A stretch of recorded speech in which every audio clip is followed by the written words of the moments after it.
ერთი ჩემი ძველი პოსტი ამოვიდა გახსენებაში და მინდა წავიკითხო და შემდეგ ცოტა აზრებით გავამდიდრო, ასე ვთქვათ, დავამატო აზრები. მე იმედი მაქვს, რომ ეს გაუგებარი ტექსტები არ არის და ძალიან, ვთქვათ, უბრალო ენით ვისაუბრო. რეალობის სუსხი მარადისობის სიოს შემადგენელი ნაწილია. მარადისობა რეალობის გარეშე არ არსებობს. რეალობა, ანუ ჭეშმარიტება, ამ შემთხვევაში გულისხმობ ჭეშმარიტებას და არა იმ რეალობას, რასაც ჩვენ ვხედავთ, ასე ვთქვათ. ადამიანი ყველა ილუზიაშია. წარმატებული ადამიანიც აცდენილია რეალობას, ანუ ჭეშმარიტებას. დიახ, ასეა. ადამიანმა შეიძლება რაღაცა პროფესიებს დაეუფლოს, რაღაც წარმატებებს მიაღწიოს, იგივე პოლიტიკაშიც მაგალითად, მაგრამ ჭეშმარიტებას აცდენილია. ხშირად პოლიტიკოსები ჩვენ რასაც ვხედავთ, არა მარტო ჩვენთან, სხვაგანაც ასეა, რომ თავსაც იტყუებენ ხშირ შემთხვევაში და თვითონ სხვებსაც ატყუებენ. საკუთარ თავზე აქვთ ისეთი შესაძლებლობა, რომ გარკვეული წარმატების მერე გონიათ, რომ ყველაფერი შეუძლიათ და შემდეგ რაღაცა კრახს განიცდიან, ხო? როგორც პიროვნულს, ისე პოლიტიკურს, ან ყოველ შემთხვევაში ქვეყანას ურთულებენ რაღაცა სიტუაციას, ხო, საზოგადოებას ურთულებენ ცხოვრებას. იმიტომ რომ ილუზიაში არიან წარმატებული ადამიანებიც. ჭეშმარიტება რეალობასთან არ არიან ახლოს და იმიტომ ამ სოფლიური აზროვნებით არიან და იმიტომ. გავაგრძელოთ, ამ ილუზიიდან გამორკვევას აქვს სუსხის ზემოქმედების მსგავსი შეგრძნება. სხვანაირად, ანუ ადამიანი რო იწყებს გამორკვევას, აი იმ ილუზიიდან, აი იმ ხიბლიდან, ეს ტკივნეული პროცესია. სხვა შემთხვევაში ტკბილია ეს ილუზია. როცა უფალი ამბობს, ეუბნება პილატეს წინაშე დიალოგი მომყავს იოანეს სახარებიდან. ჩემი მეუფება არ არის ამ ქვეყნიური. იმ ქვეყნიერებიდან, ანუ რეალობიდან, ჭეშმარიტებიდან მოვიდა ძეღმრთისა ამ ქვეყნიერებაში, ანუ ილუზიაში და რეალობა, ანუ ჭეშმარიტება დაამოწმა. ამას ეუბნება პილატეს. უთხრა მას პილატემ, მას მეფე ხარ? მიუგო იესომ, იმიტომ მოվել ამ ქვეყნად, რომ ჭეშმარიტება დავამოწმო, ხოლო ვინც ჭეშმარიტებისაგან არის, ყურს უგდებს ჩემს ხმას. დიახ, ვინც ეძებს რეალობას და უნდა გამორკვევა, მათთვის არის ქრისტე. ის, ვინც ფალსიფიცირებას ახდენს ქრისტიანობისა, ამ ქვეყნიურ და ილუზიურ მდგომარეობაშია. შემდეგ კიდევ ციტირება სახარებიდან, ვინაიდან ამ ქვეყნისანი არ არიან, როგორც მე არა ვარ ამ ქვეყნიური. ამბობს თავის მოწაფეებზე პასუხოვარი. ამბობს იმათზე უფალი, ვინც ჭეშმარიტი მიმდევარია, არა ამ ქვეყნიურია. აცდენილია ამასოფლის ილუზიას. დიახ, შემდეგ არის კიდე ტექსტი, ამას გამოვტოვებ ახლა.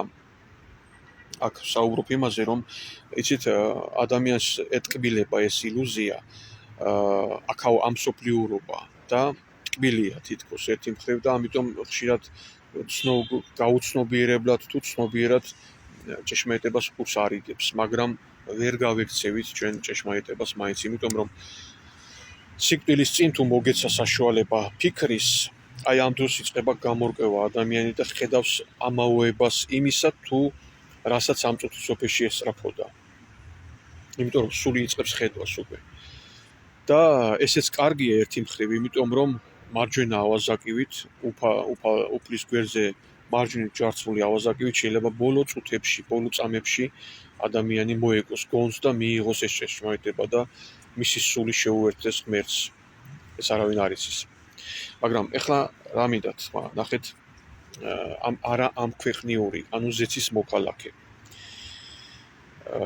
ქრისტიანობა არის ზეცის მოქალაქეობა, მაგრამ ამისათვის არის გაზრდა საჭირო სულიერი. ეხლა მე მინდა მოვიყვანო ჩემი შვილების მაგალითი და ჩემი მათთან დამოკიდებულება. ასე ექცევა ღმერთი ადამიანს. ჩვენ უნდა სწავლობდეთ მივბაძოთ ღმერთს. ამას თვითონ წმინდა წერილი მოგვიწოდებს.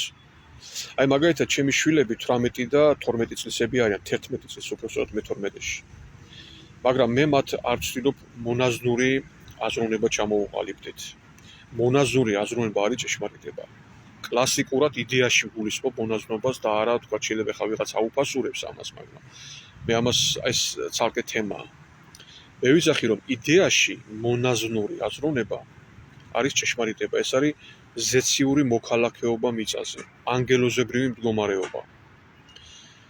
მაგრამ ჩემ შვილებს მაგალითად ცდილობ რომ ხელი შეუწყო პროფესიის დაუფლებაში, არჩევასა და დაუფლებაში, ასევე იმაში რომ სპორტში გქონდეთ გარკვეული წარმატებები. შეიძლება ვიღაცას გაუჩნდეს ესეთი შეკითხვა და სრულიად ლეგიტიმურია, რომ თუ შენ აქ ზეციურ მოქალაქეობას გვიქადაგებ შენი შვილებისთვის, რატო ცდილობ ამ სოფლიურ რაღაცა გარკვეულ წარმატებას რომ მიაღწიო. დიახ, იმიტომ რომ ეს წუთი სოფელი უნდა გაიარო მათ. ყველა ადამიანმა ამ წუთი სოფლის გამოცდილება უნდა გაიაროს. აუცილებლად. ამის გარეშე ზეციური მოქალაქეობის მიღება შეუძლებელია. თუ ჩვენ ან რომელიმე ადამიანი თქვათ ახალგაზრდობის ასაკში იშვიათი გამონაკლისების გარდა არიან ადამიანები, რომლებიც ბავშვობიდან იბადებიან რაღაცა გამორჩეულად რაღაცა. ხო?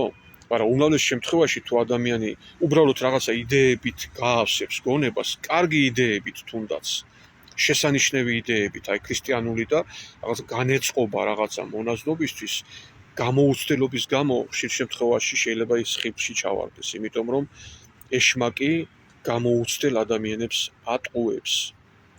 მე თვითონაც არაერთხელ დამიშვია შეცდომა გამოუცდელობით და შემდეგ ჩემი გამოცდილებით დამინახია ჭეშმარიტების ის რაღაცა ფრაგმენტები, რომელიც რომელიმე კონკრეტულ საკითხებს შეიძლება ეხებოდეს, ხო?